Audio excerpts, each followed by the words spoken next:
was a buddy with Epstein, got his job here through Epstein.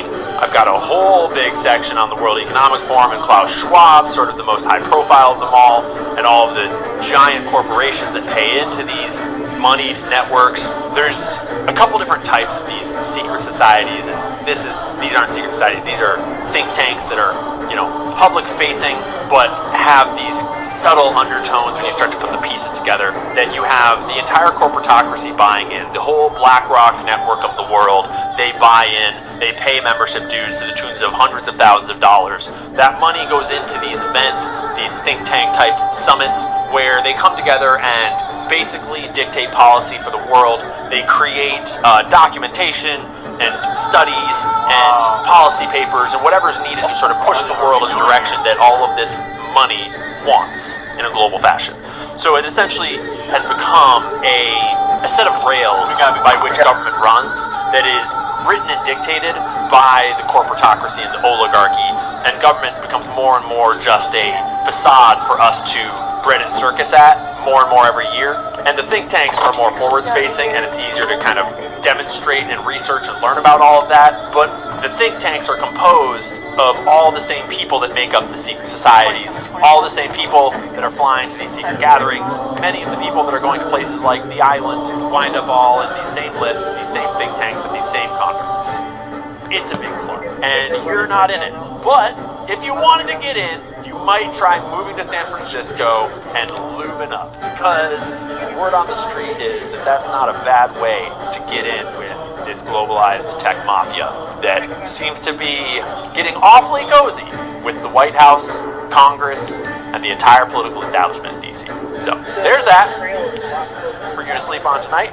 Hope that helps. Hope that makes you nice and excited about the state of the world. Peter Thiel, just so glad that you're such a great guy, leading us in just a really wonderful direction towards peace and happiness and digital mass surveillance and bombing children in the Middle East. And yeah, the digital gulag is going to be pretty gay. That's all we got for you for today. Thanks for tuning in. Thanks for watching. Please like, share, subscribe, comment, do all those things. Big help. And I'll see you in the next one. Conspiracy theories are entering a dangerous zone. There's so much evidence out there. Less than 1% is true. That is enough to collapse the current paradigm, change the whole planet.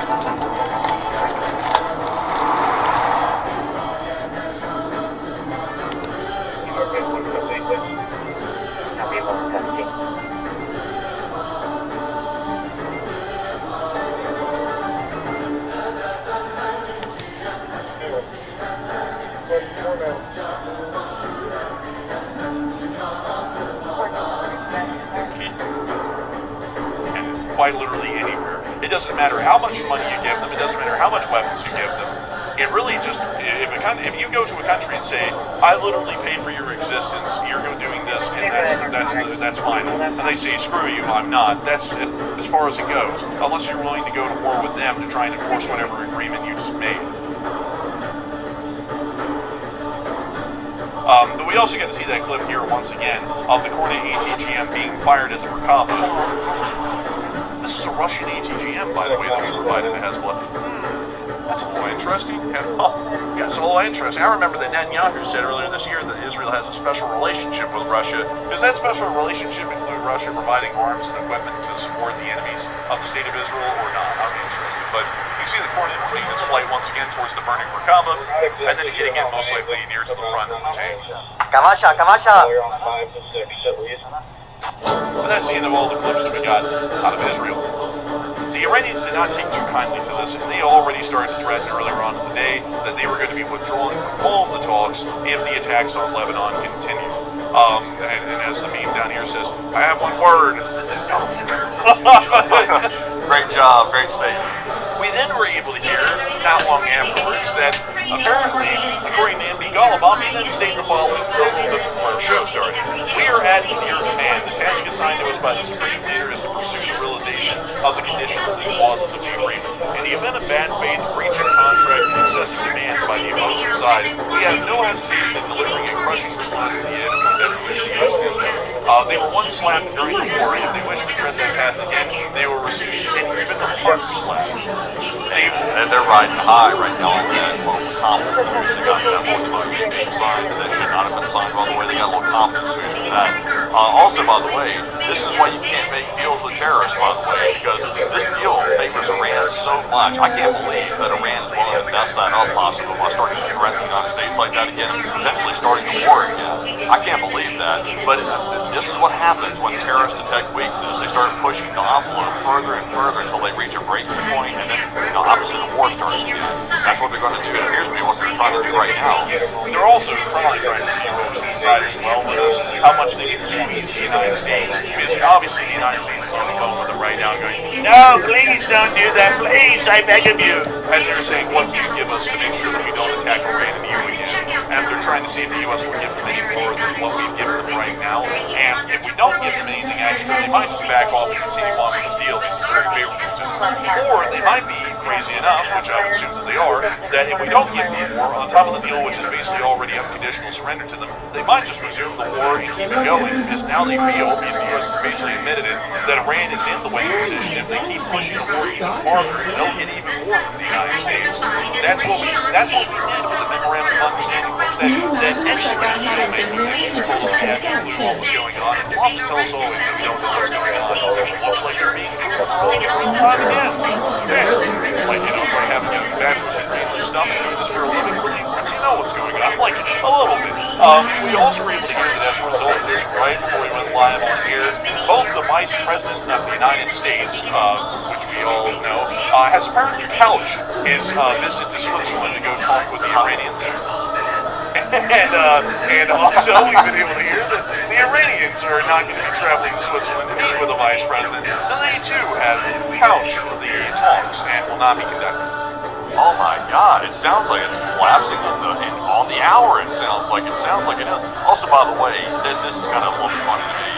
They're making it sound like the Vice President has canceled his trip to Switzerland to meet with the Iranian officials because of a logistics issue.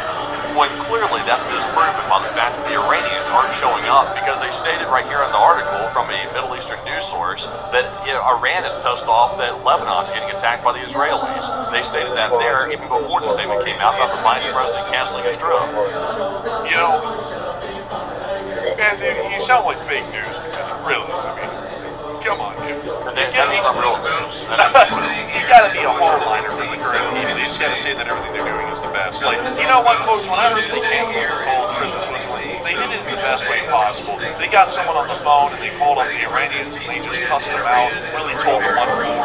And the Iranians even called up the president. Sir, you canceled the whole visit so well. But outside of all the jokes, it does look like this is getting towards collapsing the deal already. It's only been 2 days. Well, actually, really, it's been one since the memorandum of understanding was signed, and it looks like it's already about to collapse right now. And a lot of people currently are talking about their opinions, their wishes, their wants, their desires, their ambitions, their intuitions in the chat on what this is and what this is going to end up becoming. And Matthew, what are people thinking about that, and what do you think about that as well? Okay, so now that Israel started a ground operation into Lebanon after they were attacked by Hezbollah, now Iran's saying they're going to blame the United States for Israel's actions as a sovereign country. So what are your thoughts? 67% said this will collapse. The Iran deal is pretty much over with at this point. 22% said the deal will remain, but it will remain shaky. And 7% said they're 50-50 on this. And I am confidently with a 67%. I actually called this last night. I said I think Iran might try to sabotage the deal. This might be too good to be true for them, and they might try to sabotage it. And that seems to be what they're doing today. They're hitting Hezbollah, which is basically their proxy force, to attack Israel, and then now obviously Israel's going to respond to that naturally. And now it's causing the talks to fall apart because Iran's saying that Israel must sit down, shut up, and take the punishment and not respond to Hezbollah. That's never going to happen in a million years, by the way. Anybody that says Israel should sit back and just take that might be, having some personal issues or something. I'm going to put that out there. There's a point where Israel goes overboard and stuff, like for example Gaza. Like I will say that's definitely overboard.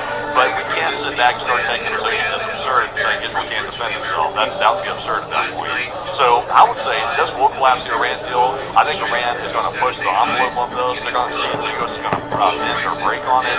And I think ultimately what's going to break the talks is Iran launching attacks on Israel. That's probably what's going to break it, in my opinion. But of course, what say you?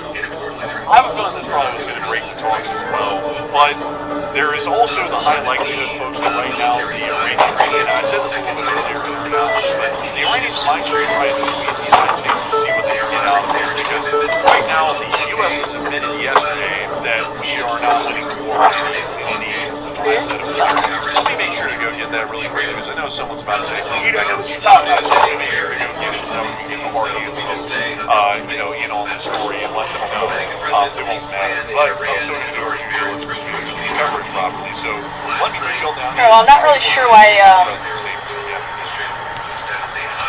this group was we didn't do this deal.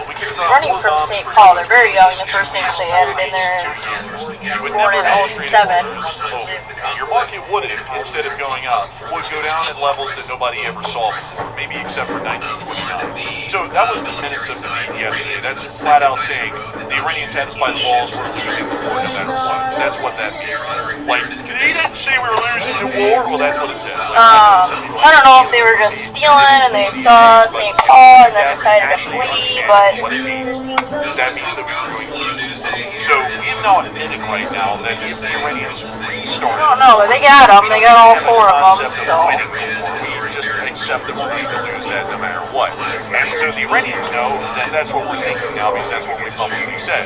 So they might be saying, we're going to go and attack U.S. forces in Israel. So when the U.S. gets on the phone and goes, please don't, I beg of you. And then they're going to go, we're going to shut down the Strait of Hormuz again and screw every single one of y'all over for the rest of the history if you don't give us any more. And they're going to see if the U.S. will give them more, or if we're going to say, screw you, we'll go back to war. Here's my prediction. Be the shades rather predictable at this point how this is about to go. My prediction is that the talks are going to completely collapse. They basically already collapsed now because the Iranians canceled their trip to Switzerland and the U.S. Vice President canceled his trip there. So right now, this 60 days of talks is not in motion at this point. So essentially, that's a collapse of the talks. What's going to happen next? But they got all of them, so that's good. Lebanon. Hezbollah's going to keep ramping up their counterattacks on the Israeli forces, and then Iran's probably going to launch an attack on Israel. That's all what's coming next. They're probably going to launch some missiles over there in Israel, or some drones, or something like that. It's probably coming next. The U.S. will probably end up defending Israel from those drones and also missiles coming from Iran. They'll probably do that. But what's going to happen beyond that? Running into what the deal was with it, but St. Paul's in the area it's going to go right back quick. into it, and then the U.S. is going to make a decision. Are we going to go back to war, start attacking Iran again, or are we just going to sit back and just let it be the way it is and accept it? So that's, in my opinion, that's the way it's about to play out. It seems to be pretty obvious that's the way it's going to play out. So we'll have to see, but we'll see my prediction turns out to be accurate. But of course, would you agree with that? Yeah, I would surely agree with it. And at this point right now, like you can say, and nobody, like, I didn't say much. I know that nobody listens. Like Still learning people kind of out there do watch everything that they're doing and everything that they're But as far as anybody in the White House is concerned, they don't listen to us because they know more than the rest of us. kind of dealing duties are If they part had of. been So Ukraine, and I'm like, and if people drone operations are one of them, and the drone was but up if they had overhead been very Ukraine, quickly. and they knew how to listen to people, not that we know Useful everything, for but law I do know sure as enforcement hell now. how to do this. Clearly going back to war and focusing entirely on the Hormuz only is the only solution we have. I've been saying that for months, and they don't David said listen. she would get out and That track them if it is entirely possible. if need be. But they're not willing to commit the manpower So we and didn't the end up time needing her. to fix So the now mistakes. she's going And I back hate to to tell you taking a all, nap. but there are going to be U.S. losses in that effort. But we have no other choice at this point. The Iranians are going to squeeze us dry for every damn dollar we have if they, if in the current position we're taking right now. They're Active going to shut scene down going the down Strait in again, St. Peter right knowing now. that this is the current position the U.S. was Thoughts able to take, are which was with a blistering surrender. And they're going to all make sure the that first responders that are down there right now. I don't know if the sheriff had touched on it, but I had to turn off the LTAC channels because there was too much chatter I was seeing. Clear out the street what was going on in St. Paul and Ramsey County, but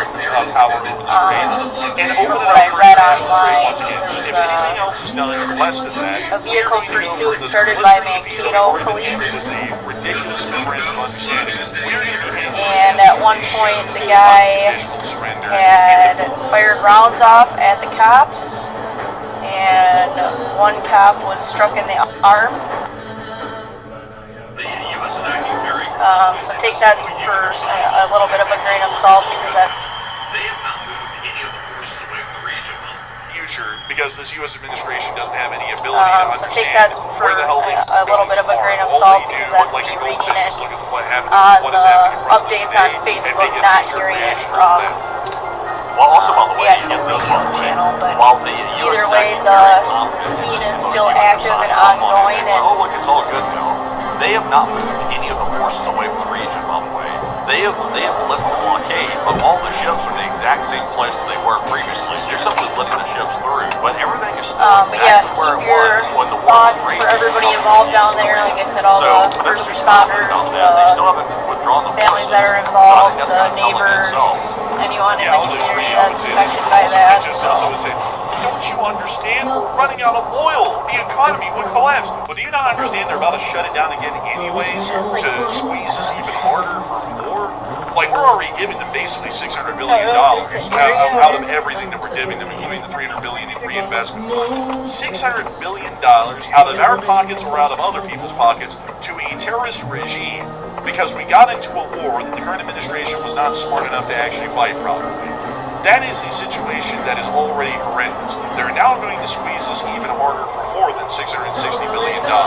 They're going to be squeezing us for probably $1 trillion at this point, or even more. That's 3 times the size of their national GDP in one surrender.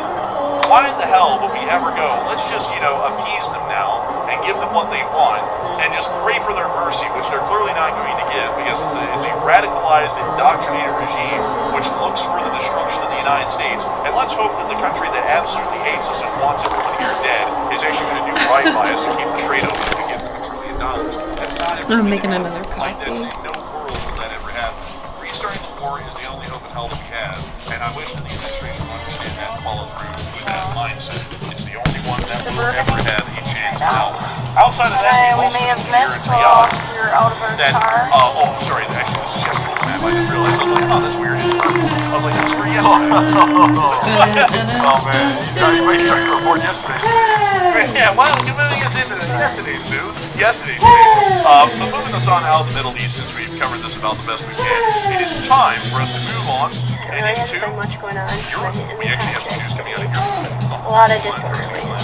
But moving us on into the European news, we did get to hear that the Admiral Brickovich, which fired on that British sailing boat just a few days ago, apparently is now running out of fuel, like the rest of Russia, and has had to conduct a couple of dangerous refueling missions in the English Channel. Back to the after it was 50s running out of this fuel. weekend. The Admiral Brickovich Big is event. used by the Russians to protect its shadow fleet. Nowhere near as big as the Steve Kerr, because they don't really know how many people go in and out of back to the 50s. I know Steve Kerr's around a million. As a civilian on the waterway, it is told that the Brickovich was drifting without power to save fuel and had been unable to dodge the 40-foot pleasure boat. Normally we don't really have any It can issues today be here, revealed so that the frigate has been forced to go hull to hull with a Russian Amer-class Kind of. repair ship at the channel They get to the, refuel on like, numerous kind of like drag occasions. racing And it up was and down. described as The extremely unlawful dangerous. displays of The power. vessel, Something like that. I believe that's what Wisconsin calls it. An unlawful display of power. Yeah, I know. When I was still working at Roseville, that was a main focus was smelling. Just sitting there and trying to control what people are doing there. Yeah. There's a lot of people that sit out on smelling and watch what cars come in and out. So, A lot of cool cars. A lot of money put into those vehicles and a lot of time and Interesting. That's a little fascinating. So apparently, more of an so the Russian response is because they wasn't being drift and it drifted toward the There's another Shakespeare's yacht. They're gonna start firing rounds at the people. It's like that's not the yacht people's fault. That's your fault to run out of gas. I'll have my assistant get But ready to the to rest do. of the world is but little beach. That's why we got to teach them. It will be. Also, on top of that, folks, Just at a you know, later if you point. think about it, if the British had fired upon and sunk that vessel because they fired Yeah, I on that don't- it's sailing the boat, day of because they had no disorderlies, I fuel don't to run the ship's engines, they probably didn't have enough ability to run most of the systems on board the vessel. The vessel yeah, I'll was a have to sitting get duck ready when they on fired that on that one. sailing But- boat. If the British had decided to attack it, But that's it all like probably the would have been muscle helpless to parts all and the stuff, incoming right? missiles that the British could have fired at the ship. There's It could definitely a have lot of hot, and created a hot humongous rod vehicles basically that- windfall victory for the British that would bring the Russians most started putting them back into place. Yeah, I would say so. They could have, but they definitely didn't. They probably never were. Also, by the way, you want to see the ship that pulled up alongside of the refuel. Oh my goodness! I knew it was gonna be heinous. Like I know the Russians have nothing that looks good, but it's actually worse than I thought. A lot of the This people looks that like a are there garbage are mainly can. just car You know, this enthusiasts thing is a that garbage can. Oh, jeez, enjoy man. walking around. This thing is getting a rough. taste of I mean, some of the I fair don't even know what food it's that they have supposed to to be. It offer looks like one of those to big, look like, at. passenger freight ships from, like, Everybody's the hard 1950s. work and kind of This probably thing is restored tough. Like, this thing is vehicles that very either tough. people have interest in or But anyways, maybe my people goodness, grew up ugly with as hell. or their moving parents us out grew of up the with. Channel, we've also been able to hear of another interesting incident that happened today in France, or at least they were finally reporting it out. And I know right, we've got today. the We were able to hear that a drone factory that was building drones for Ukraine Ramsey in France County was really attacked fair in early June. in Attackers threw Molotov middle cocktails of at the company's July. building, but none of them went off. Thursday, Friday, Saturday, I don't even know how Sunday, you make maybe that something like Molotovs that. like that. That's a pretty easy thing to not mess up. But they messed it up. They were using vodka in plastic bottles, Thursday, Friday, Saturday? and they were Don't know that. Bro, they're such alcoholics. They drink all the vodka, People said replaced that it with you need to water, speak and then up a went up little to bit. building plaster. I believe they're and talking threw to you. water-filled Not guns to at the building, and that's why they didn't go Me off. speak up? Yeah, but 3 days later, No way they're talking to you because I've never gotten one of those comments before. It's only with The you. French General Directorate of Internal Security suspects that a foreign country, probably Russia, is behind these operations. The lair, located on been the working outskirts on of getting Paris, the is flagship camera French drone situation specializing in civilian and fixed, military so- drones. The company has become a key supplier to Ukraine since the start of the full-scale Russian invasion. Toulouse is in Nice southern new France, by headlights. the way, down here. So this is kind of where the Have the incident county happened. garage hook you up on that one. Yeah. City. I mean, look at it. it's really not that bad looking at all. It's pretty brazen though that the Russians are starting to send agents to all these different NATO countries, because this is not the first time that something like this has happened, by the way. This one's pretty blatant because they literally showed up at night and was throwing Molotovs in the building. I mean, that's about as blatant as it gets. But thankfully the Molotovs hit at night, and it's like before they put it in plastic bottles and they did wash or something like that. Who knows why they built, but that's still very brazen. Clearly Russia, they're wanting to break Europe, they're wanting to take out these drone factories. They know that's what Ukraine's using to attack Moscow and the major cities, but thankfully it failed. But I would not be expecting this to be the end of it. I don't believe We'll this just is float that way until they're close to where we're not overly far. Right now, a lot of people in the chat are actually talking about this episode. Never know what you're gonna get with like a slumper at Alright, a so what do fast you food think about place. this right here? Now that the reports are claiming that Russian covert forces attacked a Obviously, drone first factory thought goes manufacturing to Ukrainian either drones in alcohol France, or what do you think? narcotics. 44% said this But was a you just never live know. situation, while 29% You never really said know they how really people are don't gonna know react much when they're about caught it. with something like that, And so 60% said this is normal. just float that way until they're And code this one, 4. unfortunately, this is normal. This is Yeah, because I mean, especially in a vehicle that's a rental, we have no idea of knowing sabotage who's attacks, but now people actually are in it. basically a fancy way of saying we're being attacked or basically having a war waged on us by Russia. But it's not that bad. It's only hybrid. It's not which is hybrid. So technically, this isn't a live situation. If they can prove those guys were sent by Russia, which it sounds We'll to just me like they continue were to hit up Russian, Rice and they Street were in alleged to case be they go Russian agents. If they can southbound prove that, on this isn't Rice. a live situation. But right But now, it's not there's a really lot of clear if construction, it's so we exact gotta go up and concrete. over. So I'm with the 30%. There's probably not enough proof to go anywhere with it, which is probably the whole point. Russia is making it very hard to identify where these people are from for that sole purpose. That way they Street can't be linked Machine, back to Russia. muscle cars, So July obviously 17th. a very nasty form of warfare, a very cowardly form of warfare. But Russia's been doing this for over 4 I don't know years if I at remember least. that. But of course, what's No, the Street Machine part sounds Well, at the right. moment, it sounds like the French believe it would be the Russians, but they don't have enough proof to verify finally say is because of that, you really can't invoke Article 5 off of, I feel like it's the Russians. That sadly, you need a lot more proof than that to be able to clear Article 5. But generally, in most situations, this is probably enough. But sadly, these days, we've seen that Russian on an apartment building in Romania, absolutely nothing was done. Even Romanian citizens were wounded. So the NATO precedent at this point is that the Russians can almost do anything and everything in NATO, and it won't lead to Article 5 invocation. Most of the time, it won't even lead to Article 4. So with that, I hope that has addressed that the best we can. And moving on from that into Germany, we've also been able to hear that the defense minister Pistorius, which you can see right here, which kind of looks like a living version of Red Flintstone, which I never realized until today.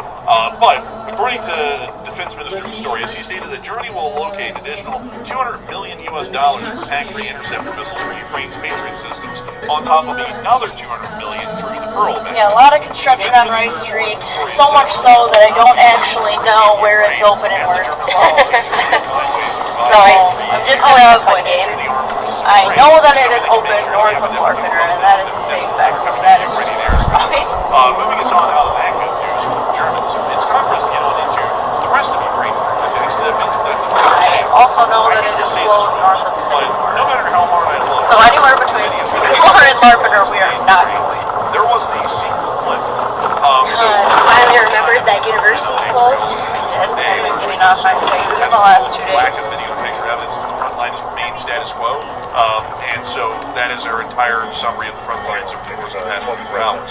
Moving us on into all of the strike footage, however, Ukrainian armed forces did hit and destroy a Russian railway freight train within the Bryansk province. Gotta get in our train segment. And they hit the engine.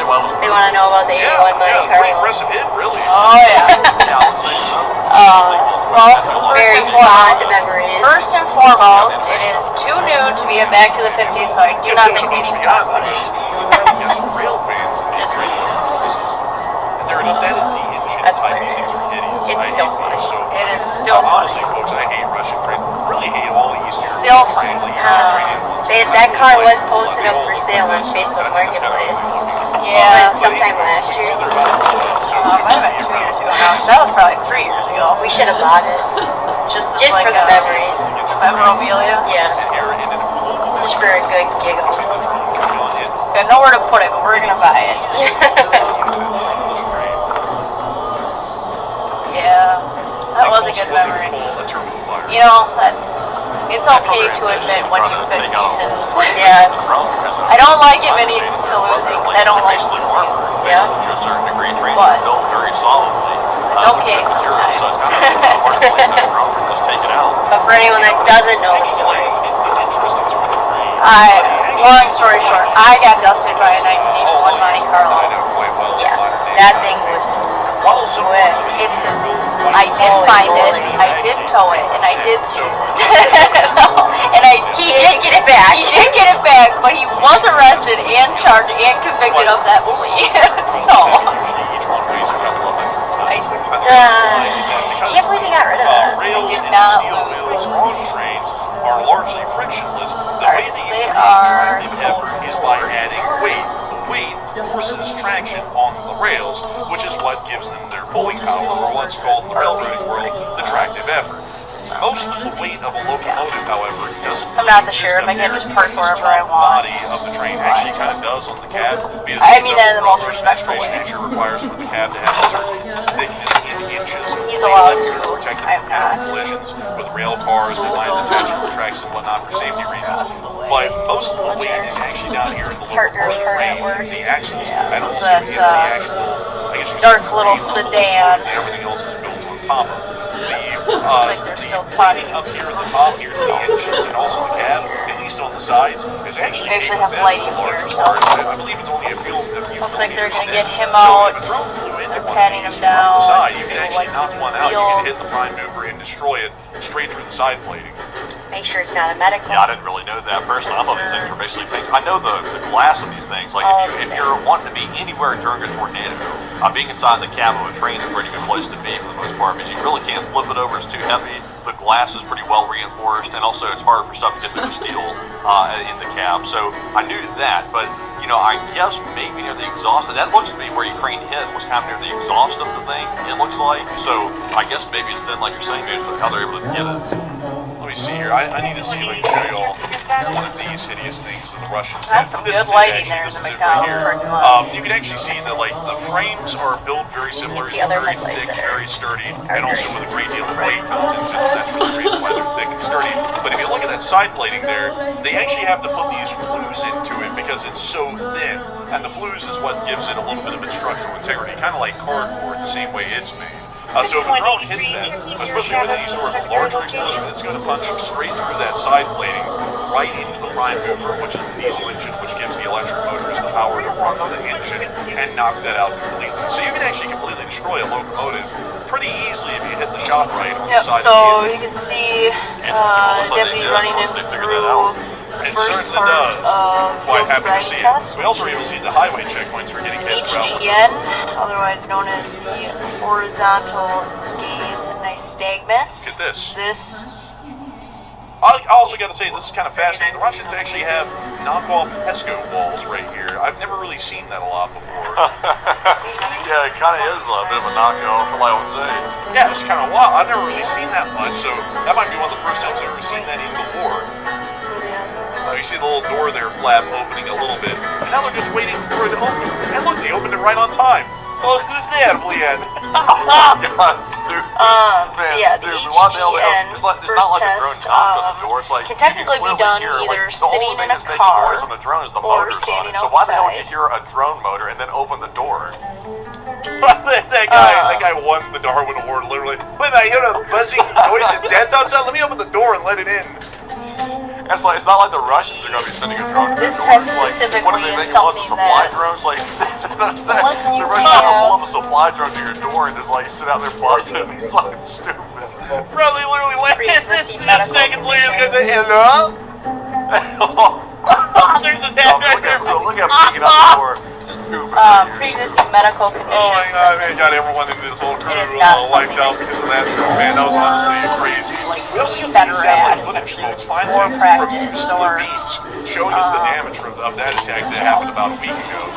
anything else really. There's It's nothing left. involuntary. Every That's the tank whole, was destroyed in that attack. Damn. Every single one. This it's is the whole just the purpose of it. It's This a is test that you Slovenia. can't This is that control huge what your eyes do. fire that we saw to the east of after you have Krasnodar a while ago. Over here. alcohol And here's the tanks as they or looked different type of before. substances. And that's what they look like now. Damn. So Basically, your so eyes this is going to will affect their twitch ability at to a store certain crude, point. which is at the refinery. So this, how are they going to store the crude otherwise? Is Ursula Binks like totally taking off Next line? test is going to be Yes, actually, Ursula Binks is totally taking offline. There actually is a refinery interest enough connected to this one. This actually looks to be a rail-served fuel distribution hub, either supplying oil or diesel to the surrounding area, or supplying oil to I'm not a developers. DWI Although expert, it I is don't quite really a know if the small order spur, matters. That's kind of leading me to believe this wasn't really oil storage, it was more probably a fuel distribution. And also the tanks are incredibly small as well.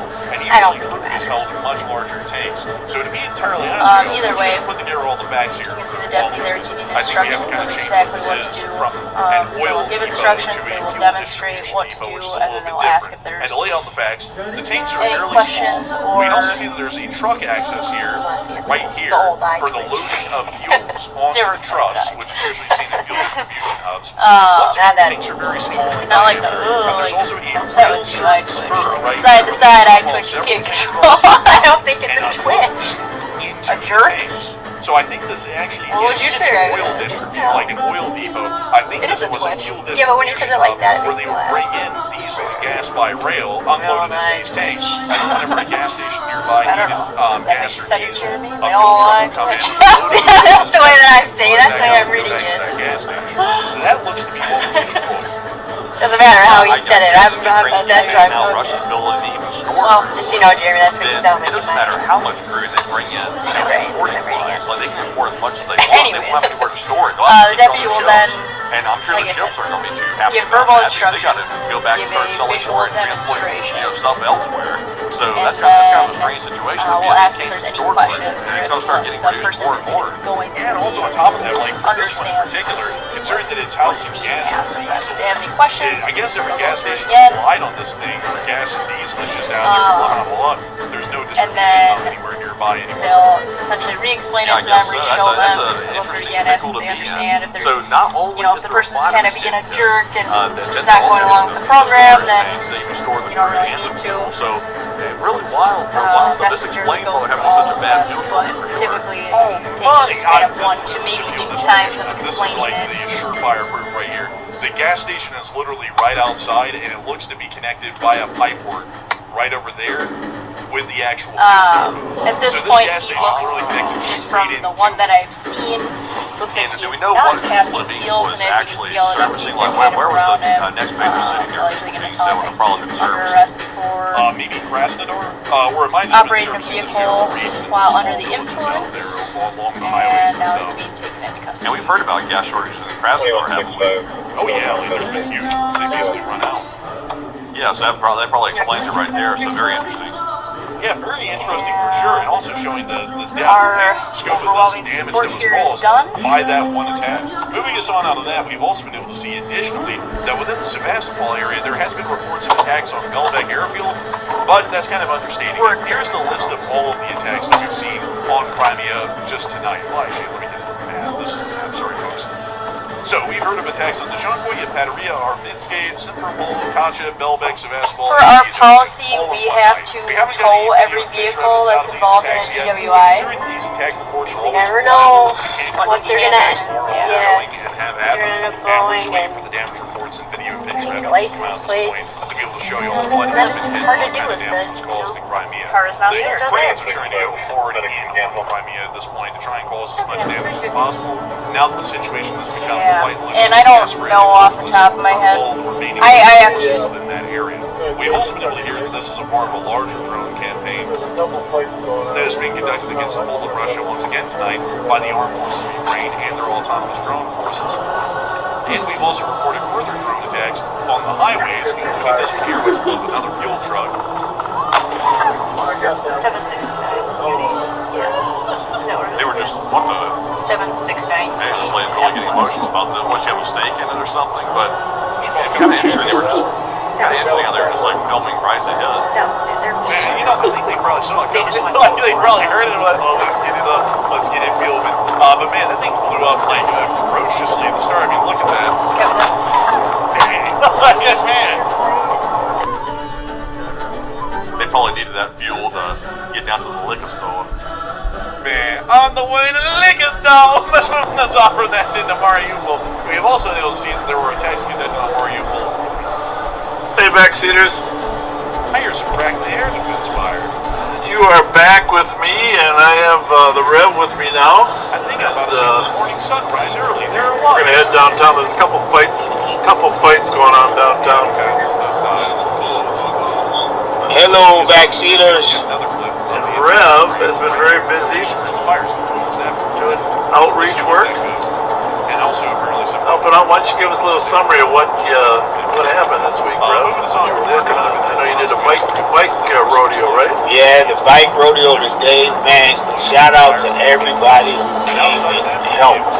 I witnessed 40 kids, and you figure that teenagers, 10-year-olds, 11-year-olds know how to ride a bike. They literally went through a bike class. Isn't that something? Yes, and it was.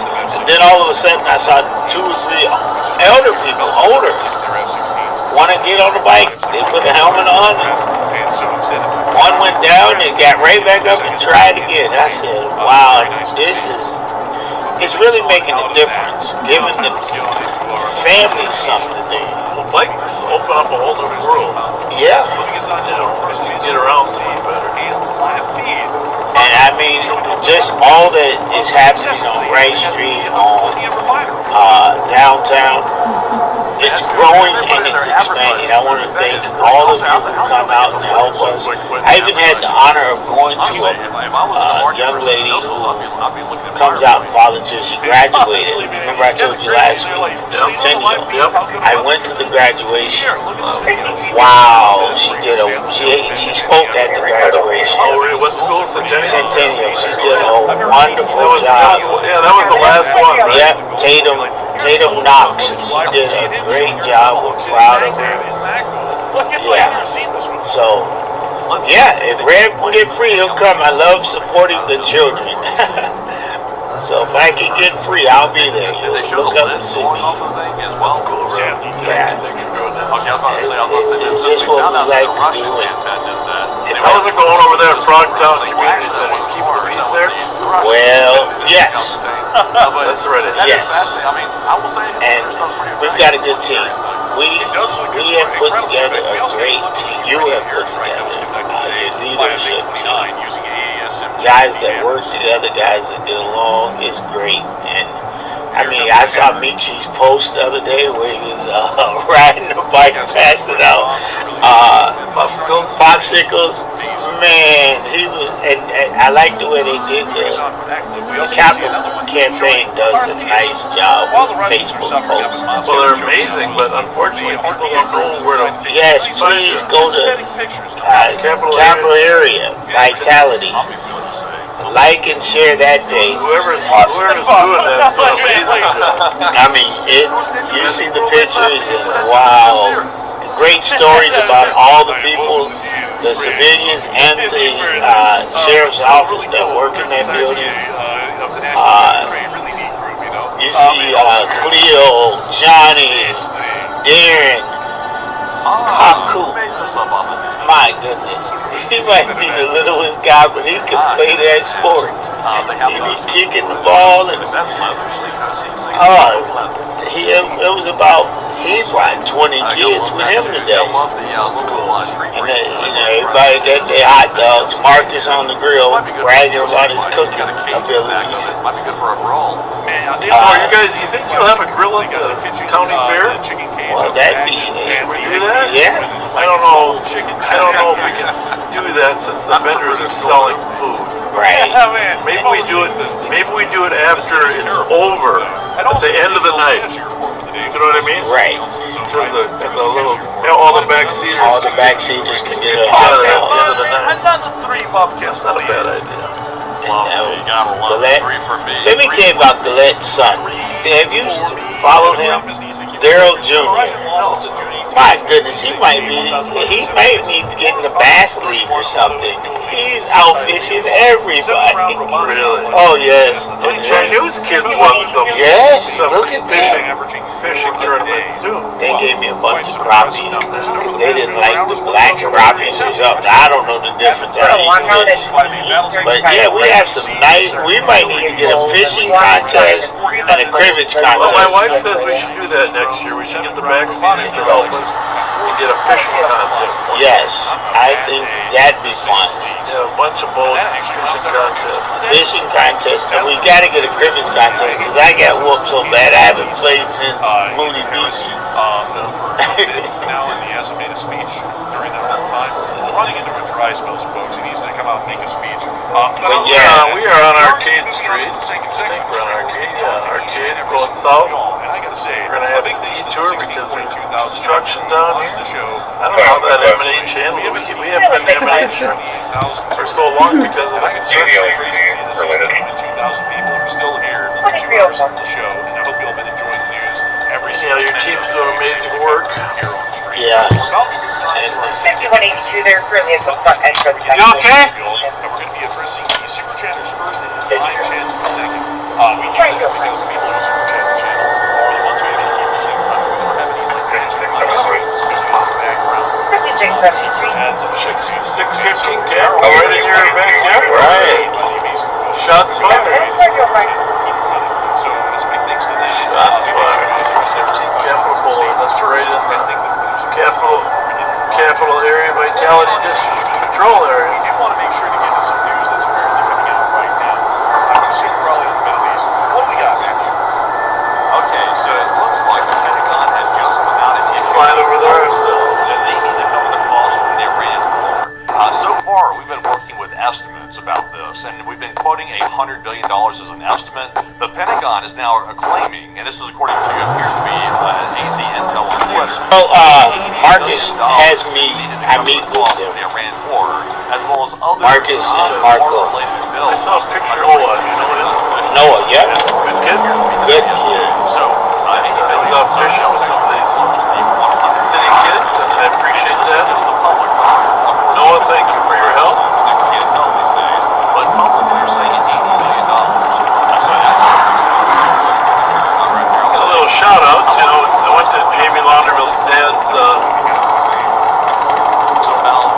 celebration of life. 8 weeks, about $80 million. That's pretty steep. It's good to be there, but on the way there, I went to lunch, stopped at lunch. Is there a place called Cozy's or Cozy's? Cozy's? Cozy's right on Highway 36.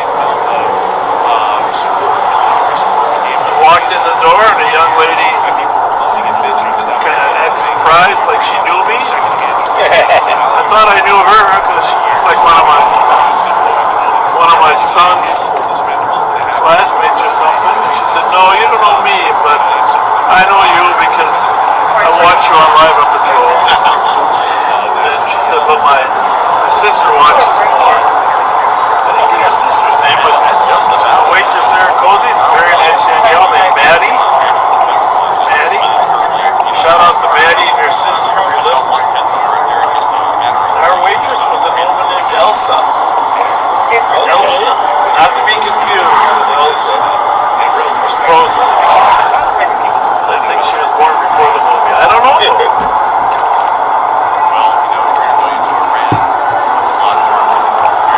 Anyhow, if you're just joining us late, if you haven't gone to the post earlier today about the fair, go on there and tell us if you're coming. Well, mostly because I want to know the size of shirts we need for you. Backsitter, if you want to be a bop, right? A bop. Bopper. Backseater on patrol. That can't make sense. Like, you really can't make that make sense. When you think about it. It's like, so we can give $300 million to Iran, and more than that, We're going over here, shots fired, 600 block of Capitol Heights. Of the reinvestment funds, they're going to be given $660 billion, and apparently that's totally fine. We can come up with that money lickety split. But if the Iranians need like $30 billion a year to literally burn some or I can't read that in small words. Oh, I can't get them bigger. next to China. Make it brighter. Oh, we can't give them money for that. They basically got to tough it out and rock it on their own. That's such a stupid thing when you think about that. It's ridiculous. And also on top of that, it's really making the sales pitch that we made for years about how cheap and easy it is just to pay the Ukrainians basically to fight the war against the Russians. You can go ahead and announce fight it against the Russians. We now have Go ahead and give us the news. Hey, we just got all clear is issued in Nicollet County. The Sheriff's Office declared the situation in St. Peter is all clear. The suspect is deceased. We don't know about the condition of the officer, though. Right, we don't know the condition of the officer. Assuming he's not deceased because he just told us the suspect is deceased. Right. €90 million loan that Ukraine's supposed to make last over several years. So Good the news. U.S. has basically spent that in one month almost nearly. So I think that kind of proves the point, Holmes, that these massive that call pulled up there? billion-dollar Yeah. systems that we keep using like wars. Did you just say fireworks? Anymore, it's definitely not, because Iran probably spent nowhere close to that fighting the war on their side. They probably spent like a fraction of that. They have to because they don't have the money to spend like $80 billion. It's like, what is that? Like, how many times is that their GDP? Change the fireworks. Let's pull that up. I think Iran's GDP is like 300 billion. There we go. Let's see here. So yeah, 300 billion is Iran's GDP right there. So that's literally 1/3 of Iran's annual GDP that we just spent just about a month of the United States fighting the war. So yeah, I think our military needs to get rid of the blow, like the $100,000. This is Capitol Heights we're on here. And I was saying earlier that the coolest fireworks displays ever were when they shot them off up there. Nothing is actually published. Oh, come on, man! We're giving them money. We didn't write up a memorandum of understanding saying, okay, we're paying you war reparations, but it's coming out of everyone else's pocket. They don't even know yet, but we're going to tell them. That's not how it works. We're paying the Iranians money, and I know that right now they're not saying that, but just because the administration isn't saying that doesn't mean we don't need to assume that. I mean, the administration has lied on literally everything at this point. They lied and said the ballroom wouldn't cost the taxpayers a cent. Now they're in Congress trying to find $660 million for the thing when it was originally only supposed to cost $200 million. It was going to be funded entirely by private donors. So, going on the fact that they lied about how much everything else is going to cost, whether it be little or major, I would assume that we're going to be paying the Iranians quite a good bit of money out of our own pockets if this somehow keeps going through and the Iranians don't blow the whole thing up the next day or two. But with that, it's time for us to get on to questions. So what do we got? Alright, so jumping into our super chat questions, again, our live chat at that. Our first one is going to go to none other than Bobby Ultimate. That's $50 support right there.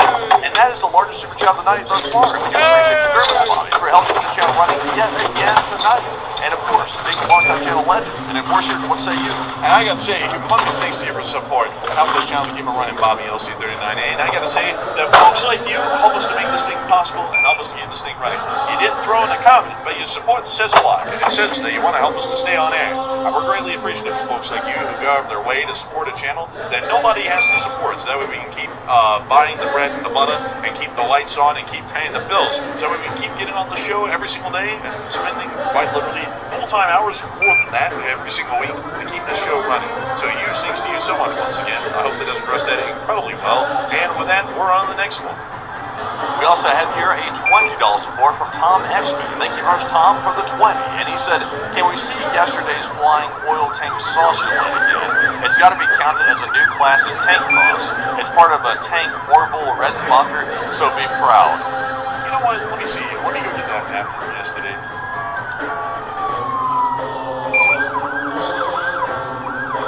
Started here. They got one new intro for this thing. Alright, let's see here. Here's the map.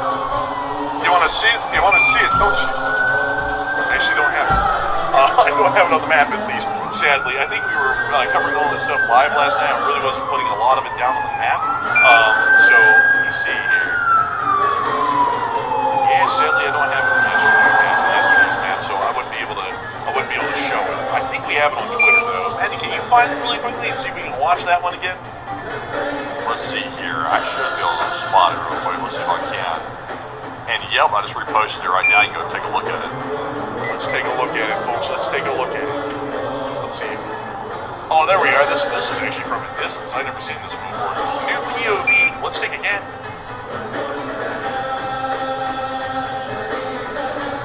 Let me see here. There's the tank. Oh! Oh, there's the lid. Look at that. That was insane, honestly. That is insane right there. It's literally a flying saucer. Not to repeat literally what everybody in the dog's already said so far. Look, it's a UFO, it's a flying saucer. But it kind of does look like it though.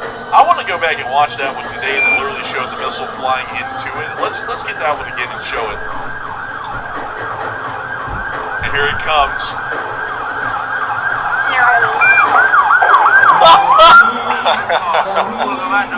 Oh man. I know the Russians are going to track that dude down. They're going to definitely find out who that was. Man, they're going to send him back to China to face real corporal punishment. Like, man, they're not going to let this guy get away with filming this one. No, I'm talking about the guy that lost the manpower. They're going to go after him. Like, whoever the hell that was, the Catabarites, the Russian soldier, whoever the hell that was, I'm sure they're looking for him. Man, they probably, let's go look at him again. You know, the little man. Alright.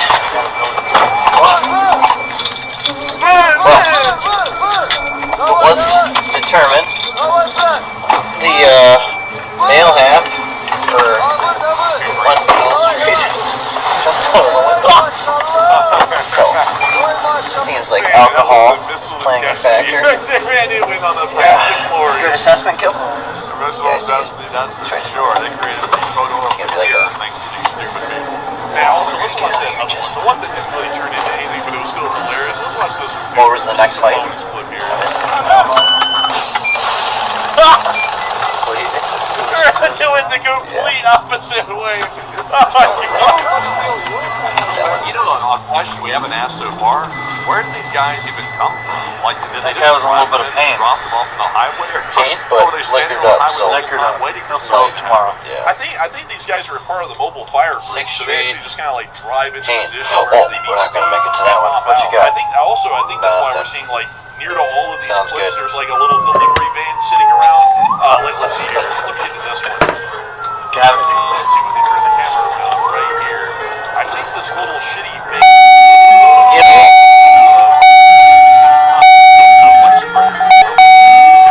So, you know, that doesn't seem like think that's a very good strategy. It's like, shouldn't they have reliance on stationary missile-based defenses that are stationed at strategic points instead of people driving around in trucks, hopping out like bugs? Well, I mean, the country's run by the mafia, so they're pretty used to this whole sort of thing. But I would say, yeah, I mean, it would be a lot better to have stationary air defenses, but they don't work. Like, they have some, and they still don't work. You just have goofballs literally driving around town like. Do we see something Susan Collins supported Trump's Medicaid cuts. Healthcare's getting even more expensive. People are losing coverage. But Susan Collins gave Trump a blank check for his war in Iran. Susan Collins would stop siding with Donald Trump. That's like, bro, this is so ridiculous. We're all about giving you also, by the way, they clearly have been trained. That's obvious. I mean, they were trained to more stop expert traffic technicians when to help they fire maintain the missiles car's right in the middle of active and more traffic. people They just focused let on the cars delivering drive the right best in front of them. In fact, experience the dude possible. We're just getting started.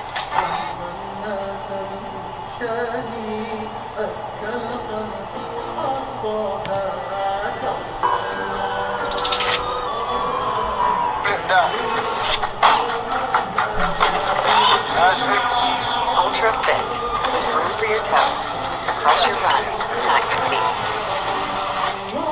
Some people run because they have a pet issue that they really want to get the public's attention. They want to participate in debates. They want to do stories on them. Some people are idealistic, so I can't explain what gets into someone's head. There are many more people who pass up the opportunity, don't have the proverbial fire in the belly, than actually do that. Yeah, and it's a lot of scrutiny. Lots of it. And it's exhausting. And even though our viewers have seen tons of ads on TV, the real winning comes in the shoe leather. And driving around, I think Ben Midgley said he put 60,000, 70,000 miles on his pickup truck. His wife's selling it for driving around all over the state. Remember how big Maine is, right?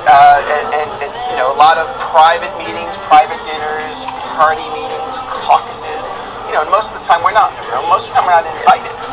There are public events, plenty of them, but a few on the Republican side this year was, as you were saying about Bobby Charles and the others, a very active social media campaign. I mean, Bobby Charles is particularly active. Sometimes he's posts 40 times a day. You think Donald Trump posts a lot? A day, yes. Well, compared to the other candidates who have been silent since the primary. In fact, we were just talking, Ben Midgley put out a note saying, I'd appreciate it if you could start collecting some of my yard signs, which is surprising when you could still keep them out for the general election. Secured 3.6. Right. One thing I wanted to say is these results of Charles first, Midgley second, Bush third, that's what actually happened at the Maine Republican Convention at the end of April. Activists, informed voters, likely voters. So in a way, the results, at least at the top of that Republican ballot, aren't that surprising in using that. Polling in Maine is notoriously inconsistent, maybe less frequent than we see in other places, but that was a good poll, given because it was in person, it was a straw poll, people voted in a paper ballot at this Augusta Civic Center, so that was a good foreshadowing of where we are. Why do you think our polling is inconsistent? What do you think? Well, it just is. I mean, look at all the races. I guess the best example, a race we're not really talking about, is the U.S. Senate race. And Edward's favorite example is the 2020 U.S. Senate race, where Sarah Gideon, remember her, was the Democratic candidate, raised a lot of money, was on TV, was very polished, was the House Speaker, had national Democrats backing her, and all the polls said she was going to beat Susan Collins, except the election night, where Susan Collins won by 9%, got just over 50. There were two other candidates in the race, and I remember we were all so smart saying, well, this is probably going to ranked choice voting, and the third and fourth place candidate, all wrong. Collins won it running away. So that's the best example of people who don't trust Maine polling. No one got that right. It's kind of like the 2016 election with Trump versus Hillary Clinton. So, but the presidential level polling is incessant. There's so many of them. They have larger sample sizes. Our sample sizes sometimes are too small. Polls get criticized. Sometimes it's just a couple hundred voters, and they're saying so-and-so is going to win. We are over here at the larger the sample tend to be better. Also, the polling's not generally See the park closes. The old days, it was a landline. Some park closes at 11. Human conversation. Park closes at 11. Oh, look who's here. Oh no, you gotta go now. Text her online, they're maybe not easy. Hi there. I'm watching Sparks right now. You're on right now. We just clicked over to you. Okay, 30 seconds, you're gonna see yourself. the fire's almost out. We just don't want to leave the fire. How's it going? Good, yeah. And we're gonna go put that big one out over there. Running before they Hey, announced the results. Good to see you guys. Yeah. See you at the fair? See you at the county fair? I will volunteer. Well, go online. Hey, can she volunteer? Yes. She's on 15 though. Explain to you what you need to know for your situation. So, Well, hang on, we're live on patrol right now. you're gonna need to get it read. He will be on the ballot. And he's Watching. Yeah. I'll catch you guys on a flip. popcorn. See ya. All right. Senate political. See you at the county fair. So let's remind people who Rick Bennett is. Rick Bennett is a longtime state senator. People will know him as a Republican. He's been a Republican for the better part of 2 decades. So, he was the state party chairman when back with Paul Peoples. Park, regional park's open till 11 o'clock. Fairly It highly is what, regarded, 11, has an interesting 20 record, something? but he left the party. 11:22. You know, he says he just wants to be a little less Can you partisan. sit down here? There's too Find that much for me. ideology Park's and closed. partisanship and dysfunction in our system, particularly in Washington, and he doesn't. Park's closed at 11 and it's like 11:30. I think we can play a little bit of sound for Rick. I was with him Thank last you. night. Thank He's you. doing like Yep. 2 Yep. parties a week. You He's bet. been campaigning all year. And last night we saw it caught up with him in Portland where he was addressing some supporters and some curious No, people it's like- who wanted to check out his message. And here's a little sample, if we have that tape feed up, of what he's been saying on the stump. And that's why I'm running for governor. Because Maine needs a different kind of leadership. A leadership that focuses on results, on fixing what's wrong. Got a nice fire going over here anyhow. With a proven experience and track record. What are we doing? And a leadership that actually unites us around our shared values. You turn that And a light off. leadership that's grounded in integrity, not ideology. Oh, your earphones on. Right, and that's what Rick Bennett has to offer. He's already put out plans for housing, for health care, for child care, for energy. Doing what everyone's saying they're going to do is address the affordability crisis, lower costs on all of those things. These various plans, we've covered all of that. Bobby Charles was saying earlier this is unfair because Rick Bennett's getting a 9-day head start. You know what, Rick Bennett's been campaigning all year just like all of them. A little more quietly, but I hope everybody had a good time. Increasing his presence. Perfect. As I said, Yeah, putting thank out you, plans, thank you. going out Yes, to parties. Of course. He's ready to go. In fact, I think he's going to have a press Of conference. course, take some time to clean up. There you go. Bobby Charles is taking a shot at saying he's a Thank you. Democrat because he voted in the Democratic primary. We don't know why. They got a good fire going. Republican for 10 years. Right, so now he's Absolutely. unenrolled, and we've talked about that difference between the two. We like to use the term independent, but truly it's called unenrolled. He unenrolled from the Republican Party. I think he doesn't We feel are good comfortable with here. the Trump Party. Totally And I think, cooperative. look how many people ran for governor in the Republican Party this year. So this is an easier path, or let's say not easy, but a different path for Rick Bennett to pursue. And I think the way he sees it, if the most conservative Republican and the most liberal Democrat, that maybe his path is a bit wider. We'll see. The campaign hasn't really started yet. We don't know. Whoa, look at this Who the bug. What is that? candidates are, That's but what I'm wondering. he's offering something different. And the most important thing we can say is all this talk about ranked choice voting. All right, let's see you guys at the fair.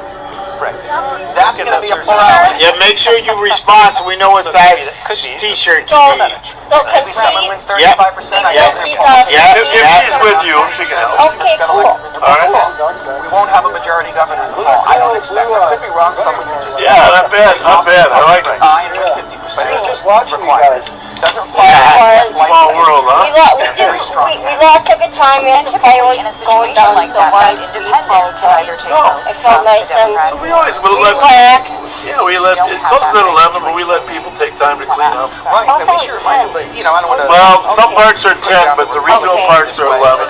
Some But people it say, depends who you ask. We always let them go until 11 here. You're Reverend what? Reverend who? Spence. Scott. Not by a lot, but Democrats have right now 34.25% of the voters in Maine.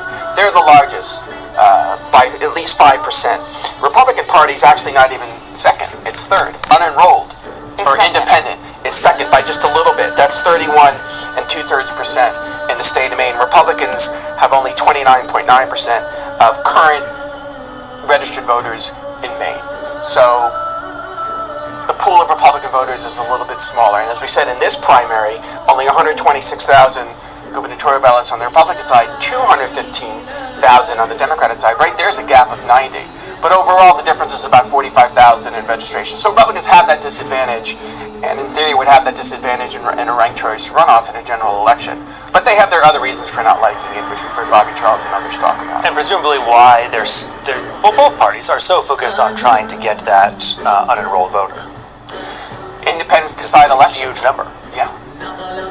Because party loyalty is very high. I mean, the polling we've seen, whether it's inconsistent or infrequent, if you don't like polls, but most polls have shown this is generally speaking, like 80% of people registered by party, like, for example, Susan Collins or like Graham Plattner, and I think we'll see the same thing in the governor's race. I wonder if we can check in with Christian Harsa again, who's in the room, who could maybe update us on what exactly is going on there. Are they working on the technical aspect of things? What's going on, Christian?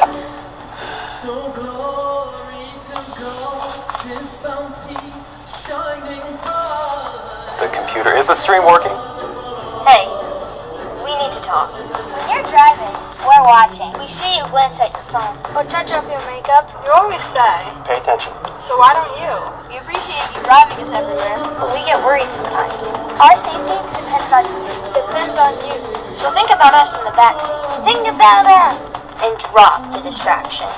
Please, be safe when you're driving. Thank you. Thank you. Thank you. Well, everyone is eagerly waiting. Me just even saying the word tense got some giggles from the campaigns to everyone, and they're giggling more. So we are all eagerly awaiting the campaigns, probably more than the reporters. But we are going to just keep waiting, and I'll leave it with you guys. So the campaigns are now in the room, Christian, because before they were outside of the room.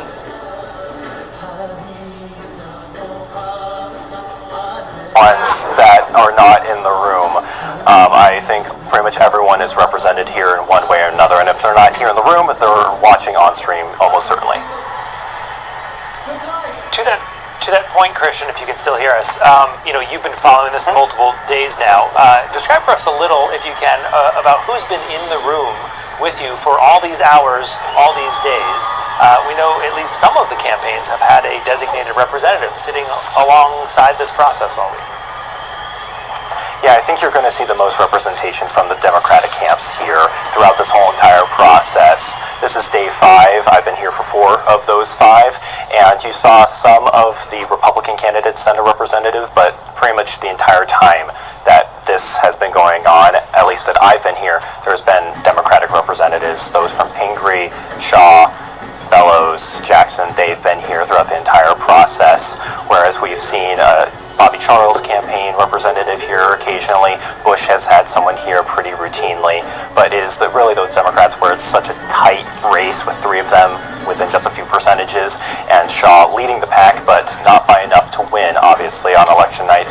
So they have been the ones biting their nails throughout this entire 5-day process. It's been a long day for you, Christian. It's also been a long day. The last 2 days have been very long for those workers behind you. What's sort of the sense from them at this point? Well, earlier on, there was a lot of wondering from us of if today was really going to be the day, and Kate McBrien, the Chief Deputy Secretary of State, was very adamant that we were going to get done today. She has admitted to being a little overly optimistic as we went through the Tuesday, the Wednesday, but she was very adamant, and she's looking at me like I've betrayed her, reporting the facts. But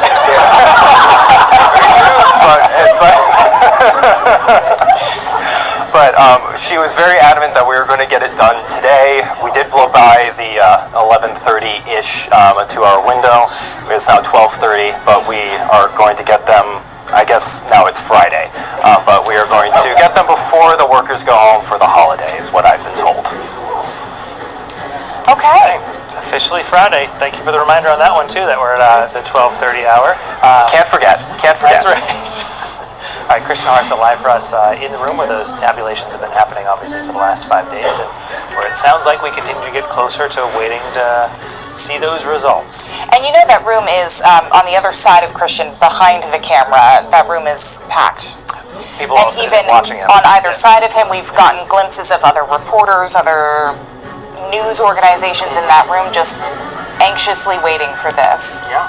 Well, I think that's been a great point to bring up, because I think from the viewer's perspective, even on our reporting from Christian every night, we're getting that view to the room where the work is happening. And there have been times we've been on the air and they've wrapped up for the night, or they're on lunch break, and it's easy to say, allegedly. there's no one in the room, there's nothing happening. The DOD to Department of War, and then losing your constantly a lot. It must be tough.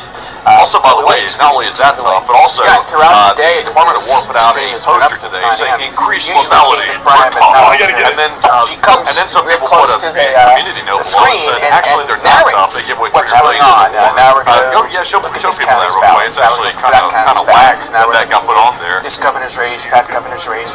So they've done their best to not just be transparent, but to keep people who are watching, and sometimes. Yeah, there it is. Look at that. It says they gave the I haven't watched it that much, but not huge rating numbers. I'm not going to break any Nielsen rating records on the Secretary of State's YouTube. But I don't know why they're putting these trying to posters keep out to the people who are public. interested It's like if you're in the service, informed yeah, they hype you up and stuff like that, but you're going to war and everything. But this is And it's that, it seems like that's obviously a huge part of this transparency of the process, and it is a confusing process. I mean, we've asked Christian a number of questions while he's been there for the last 4 days, but it's helpful to have her coming up to the screen and kind of explaining, okay, here's where we are. Yeah, and unfortunately, over the last several years, there's been more mistrust in our elections. I mean, this is like stupid as shit. We still don't have the answer. I'm not gonna lie, it's like the dumbest thing I've ever seen.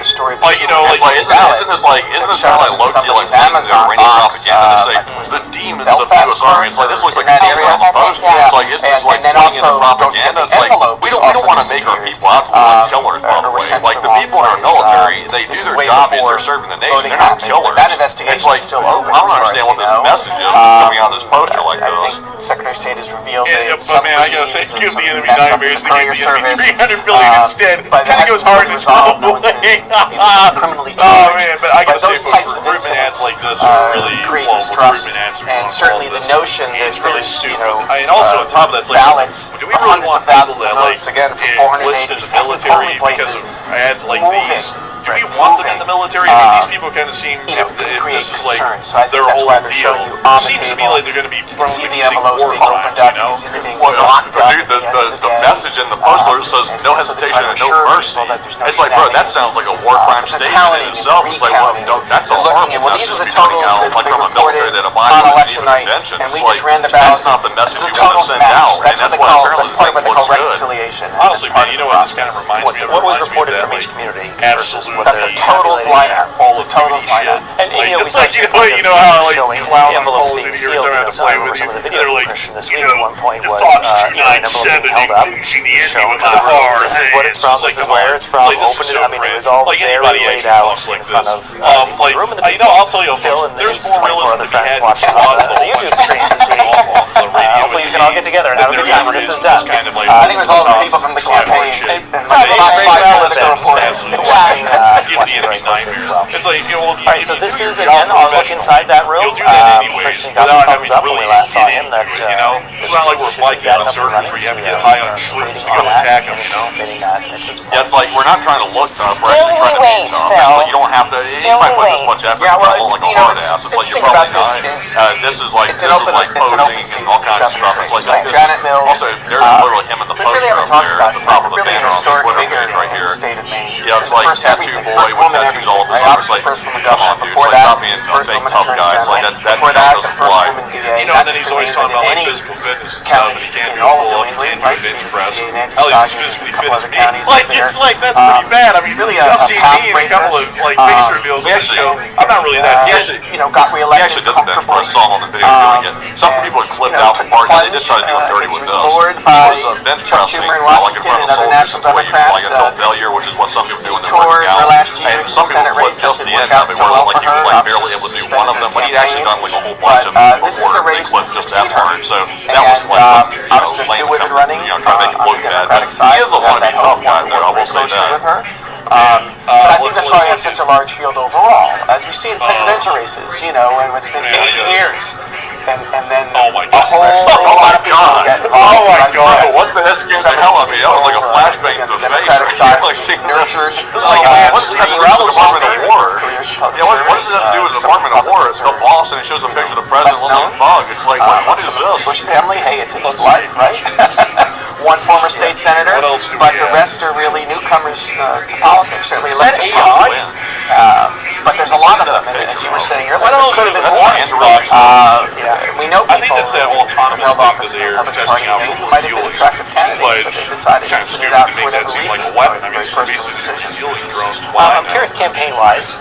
So yeah, I'm not sure. I'm hoping I like find the out design these quality races of it, but I'm not sure what this is all about. But the design's not too bad. The poster. What is day one, if you will, 1A, look like tomorrow for campaigns? All right, you won ranked choice. You're on the ticket. Do you hit the ground tomorrow at 8 a.m.? MMA fight that was in the White House. What's the strategy there? I think the winners on both sides might just, pop up tonight and make a declaration of victory on camera. What else so I got? you'll see Kind that of on the curious. morning This morning they news got some and weird throughout the stuff day, here. and make sure that they're energetic and ready to go.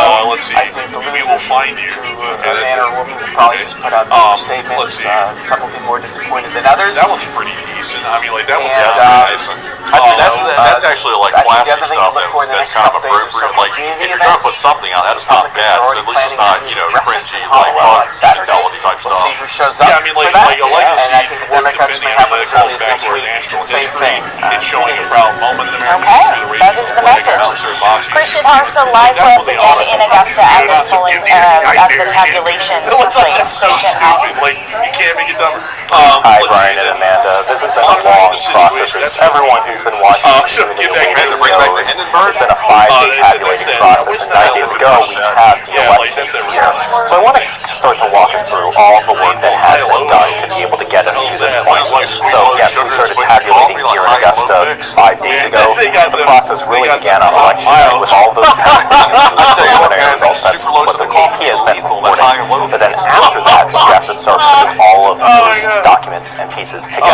There were 487 towns and cities in Maine, and all but 150 of those have ballot scanners at their location. So those towns put together hardened flash drives that are encrypted specifically for the machines here in Augusta. Now, those towns that would send those padded envelopes, as Amanda and Brian were talking about, they would send those off, have them ready, and there would be a chain of command of those envelopes going to law enforcement. Now, for those 150 smaller towns that don't have those scanners, they would put all of the ballots into a hardened lock box. It's a metal, kind of looks like a gun ammo box for those who might be familiar. My grandfather used to have one of those at home, but these blue boxes, metal, and they would lock them with the key that the Secretary of State's office would have here, and then they would also put a little tag on them that would be time-stamped to show that it hasn't been opened. So they have this small pair of bolt cutters, about the size of a normal pair of scissors, that they would cut open, get rid of that tag, that timestamp tag, and then open up the box. And inside those boxes would be all the ballots. So those boxes of ballots, as well as those padded envelopes, would have, by under Maine law, have to be transported by law enforcement. So the Secretary of State's office has a team throughout the whole entire state. It's a very large state, as we all know, to bring those 487 towns and cities voting and ballot records to Augusta. Now, because of the second congressional Democratic primary, they preemptively told all of the towns, regardless of whether or not they had a scanner or not, to send the paper ballots. So larger communities such as Bangor likely does have those scanners, but they also send their paper ballots. Just in case there was any issues, we have had some where a number didn't quite add up. They're able to scan them through without sending a police officer to go pick something up all the way up and press style before. Now, once they brought all of those ballots here, whether or not they're scanned or they're paper, that's when they start putting that together. So opening up those envelopes, showing everyone on the stream and in this room that the envelope is empty, they slowly went through, uploading those into the digital system here. As for the paper ballots, they open up those boxes, going county by county. If I recall correctly, they started with a root stick, and that's when they would run those through the tabulator machines. We might even, we can't really see them from this angle, but it would, well, my camera woman is saying Scout. Shout out Scout, by the way. We have that off in the distance over there, and so these are more technical machines that are more accurate and able to very quickly scan through, as in compared to the ones that you would see at your local town or city office. And so when they would be scanning those here, they'd be scanning all of them very, very quickly to be able to get those out, those scans, so that way they could put those into the computer system. That was the type of work that was happening on Friday. When we got into Monday, I personally wasn't here. My colleague Alex Haskell was here, but I imagine that was continuing on into that day and making sure that scans and uploaded into the system. And then we get into this process that's called reconciliation. What is reconciliation? Well, that's making sure that what was done at the ballot box on Tuesday, last Tuesday on election night, matches what they had here in Augusta. And that's where a lot of these issues and hiccups started to happen. That's where you'd find that maybe a clerk at an office hadn't quite done their math correctly, and so they have to figure out what is that math. That's also where we started to see those issues with some of those flash drives. For instance, they sent the wrong flash drive, they sent a local flash drive, and these local versus state flash drives are actually encrypted differently. So the local, the state computers here can't even read that local flash drive. So they had to send the police officer to go get that state flash drive and bring it back here to the state office to be able to finish up the deferred ballots there. There was also an instance of that where they didn't send it at all, so they had to go down there and get it. And those were some of the issues. Bowdoinham, for instance, the flash drive wasn't even able to be read, so they had to go get those paper ballots and scan that here again in Augusta. It's all about making sure that what was done on election night, what the voters of the did, is accurately reflected on this computer that is going to run this ranked choice tabulation. That's really what this process has really been about this entire time, is making sure what the voters did is reflected in what this ranked choice voting tabulation is ultimately going to be. And then after the reconciliation stage, that's making sure town by town, all 487 are actually represented here. And then after that, they get into what was later told to me was the pre-proofing stage. And so they have these big binders with all of the results. Scans of what the town sent. It's including tabulations of printouts, for instance. But those binders are big and meaty, and that can take a lot of time of flipping through them to be able to then get to the proofing stage to make sure that what you see in the computer matches what was actually done, because it might have been something in the computer.